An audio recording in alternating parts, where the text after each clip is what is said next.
All right, Maryland football looking to get competitive in the Big Ten East, and one of the big reasons why is obviously the lifeblood of any football program. Maryland's recruiting class in 2017, one of the very best in college football. We bring in Ryan Connors from Testudo Times to help us break down each position. We've knocked out the quarterbacks and the running backs. We look at the wide receivers, which, Ryan, as you well know, Maryland loses a number of guys that I last saw in the bowl game. Teldrick Morgan making big plays in that game, 43 receptions, 4 touchdowns.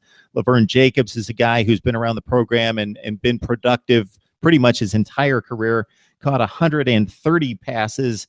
And DeAndre Lane as well chipped in with 13 catches last year. But you got DJ Moore coming back, and then you've got a boatload of recruits with exceptional ability. Yeah, absolutely. And I think, DJ Moore is a guy, he's a little bit, I've talked in the show a little bit before about Ty Johnson, who's a 3-star recruit who they discovered at running back, who's playing really well. And, DJ Moore was a guy who, he's from Pennsylvania. I imagine if Penn State wanted him, they could have had him. But he came to Maryland, and he was good as a freshman and emerged as the team's clear best receiver as a sophomore. They even gave him the ball out of the backfield on jet sweeps and reverses sometimes. But he can go deep. He can be a possession receiver. He really seems like he has basically all the tools, and seems like he should be a guy who'll get some pro looks after next season. But then aside from him, the returning production it's real small. Yeah, not a whole lot of production, but you can kind of balance that out with all the talent coming in, unproven players, but the scouts love these guys. So you've got a number of guys, 5 or 6 guys that you can hope that maybe 2 come through this fall as first-timers, and then a couple more maybe need some time to develop, but are good players in 2018 and beyond.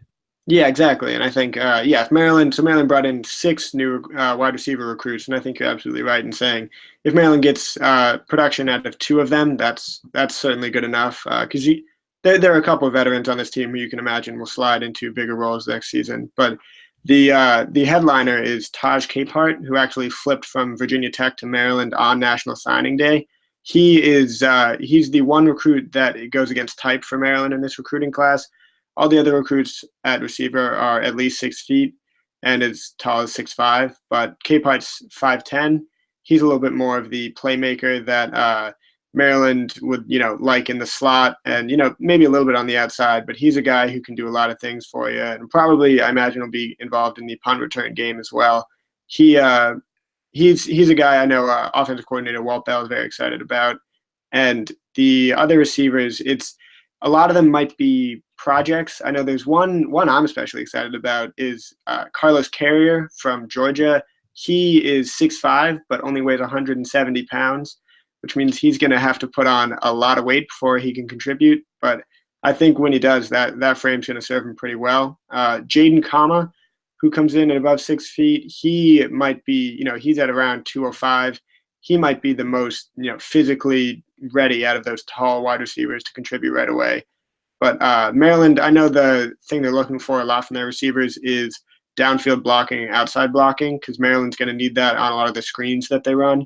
And just, if you get Ty Johnson and Lorenzo Harrison in the backfield, you get them, running for 15-plus yards, you're going to need the wide receivers to finish things off. And judging by what I've seen from these guys, they can do that. Yeah, Capehart, a top 50 wide receiver, according to 247 Sports. A couple of the other guys right in that 90 to 100 range if you're rating the wide receivers. But then once they step on campus, it's all up to them to prove the scouts right. So the ratings and the rankings and the stars certainly go away. But Maryland appears to be in good shape, a much better shape at the skill positions than they have been in a while, and hope that quarterback can develop despite the inexperience here in 2017.